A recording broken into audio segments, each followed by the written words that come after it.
Yo, it's me, it's the SEO DD. Welcome back to the Tremors review series, where we are talking about Tremors 4, The Legend Begins, and... Look, I have no problems with prequels if it adds on to the story of the rest of the films. Like, Texas Chainsaw Massacre, the beginning. It took the characters that we knew from the 2003 remake and added on, gave origin stories to those characters, and made things, more understandable.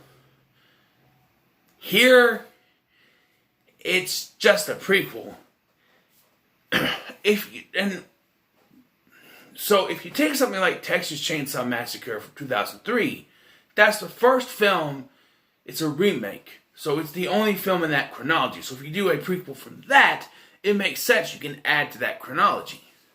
But here, we've had 3 films in the Tremors franchise. So doing a prequel now, retroactively, takes away everything we've learned about the Graboids at this point. Even their name, and predates everything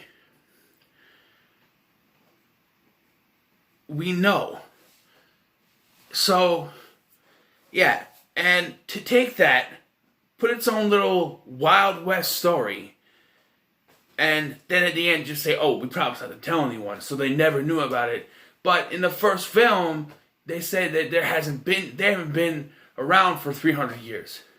Which, I guess this would, or 3,000 years, I don't remember exactly, but say they're pre-Cambrian, they've been stuck in the ground for I don't know how long, and it was the road construction that woke them up. Here they just show up, and we get some Graboids, but then they have the smaller version, which they call Dirt Dragons, I guess. But and even if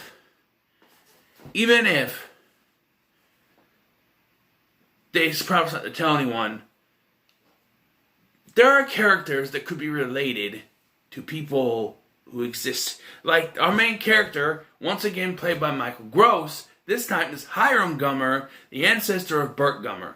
There's a family called the Changs, and right there could have been your connection. I mean, it makes no sense. The Changs, they promise to be quiet, but Walter Chang would say, oh, there's a story in my family of the Dirt Dragons. That would be a thing, especially since they're Chinese. Chinese have their whole, not to be racist, I'm not trying to, but Chinese, Japanese, those kind of Orientals, they have legends. They would coin a legend on the Dirt Dragons. So Walter would know some about what it was, and just no one knew. There's a Mexican man named Juan. I'm assuming he's supposed to be an ancestor of Miguel. He's alright. Billy Drago. So, I bought this when I was still hanging out with a friend of mine. We're not friends anymore, but so we were watching these together back to back, and we get to the 4th one. I guess he had already seen them. I hadn't, and I'm like, Billy Drago. Also, he's the bad guy, because Billy Drago's always the bad guy. He's Barnabas in Charmed, for God's sake. But no, he plays Blackhand Kelly, who's supposed to help them. Actually, he's not technically a good guy, but he does help them. And he dies. But, yeah. The character of Hiram Gummer. I mean, what they were trying to do with this character is show that the Gummers weren't always gun-toting, crazy, kind of people. So they have Hiram be more reserved, more gentlemanlike. And when you've seen Michael Gross play Burt Gummer for 3 films in a certain way, a certain characterization, and you go from that to this, it doesn't work. And and you could tell that Michael Gross was just like he was on a leash for the entire movie. He wanted to break out and do stuff. And at the end, there was one scene where he has like a little machine gun thing or a Gatling gun, and he's going wild. And there's old Burt Gummer like we know him. But for most of the film, it feels like he's very reserved. Like he's being held back from doing what he wants to be. Whereas when he plays Burt Gummer, he's off the reservation. He's able to go off the rails. That's what I meant to say, not reservation. Off the rails and do what he wants. But in this character, he has to, dial back. He can't be the character that he's been. And I think that's one of the big mistakes about this film is because when you take beloved characters like Burt Gummer and you retroactively make him someone else and you have the same actor. If you had a different actor play the character, that's one thing. But you have Michael Gross come back to play this new character who's an ancestor of Burt. I understand they look the same, sure. But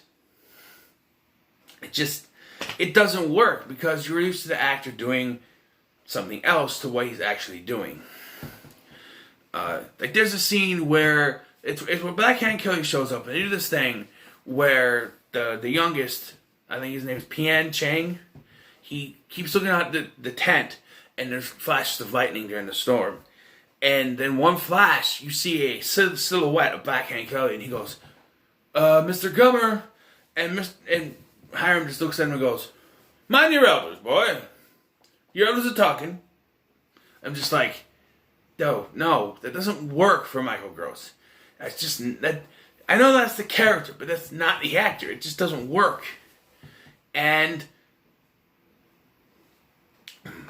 I hate to say, even though this is a prequel, it falls into the same thing. They come up with a plan, they do it, it works once, then the Graboids get smart, and they stop it so they have to come up with another plan. Happens in every one of the films, for God's sake. The first one with the bombs happens there. The second one with the, what was it? Well, they evolved, so, yeah, but they had to change their plans. Yeah, that's what it was. And the next two, it was they had a plan, and they had to change it because they evolved to the next level. Here, they're just Graboids. And this also makes you think, okay, so if this was the first time the Graboids came, then why wouldn't they evolve in the first one if they had been around before? Because that was the whole thing, is they were around in the first one, and then they evolved in the second one. Although there's a different location, but still, And the characters, besides Hiram, they're okay. The introduction of Black Hand Kelly, like I said, really started the movie going a little bit, and he's killed, so that didn't really do much. But yeah, this is just your regular humdrum, ho-hum type prequel that doesn't really add anything. Like I said at the beginning of this review, that Texas Chainsaw Massacre at the beginning, while being a prequel, also added more to the characters we met in the previous film.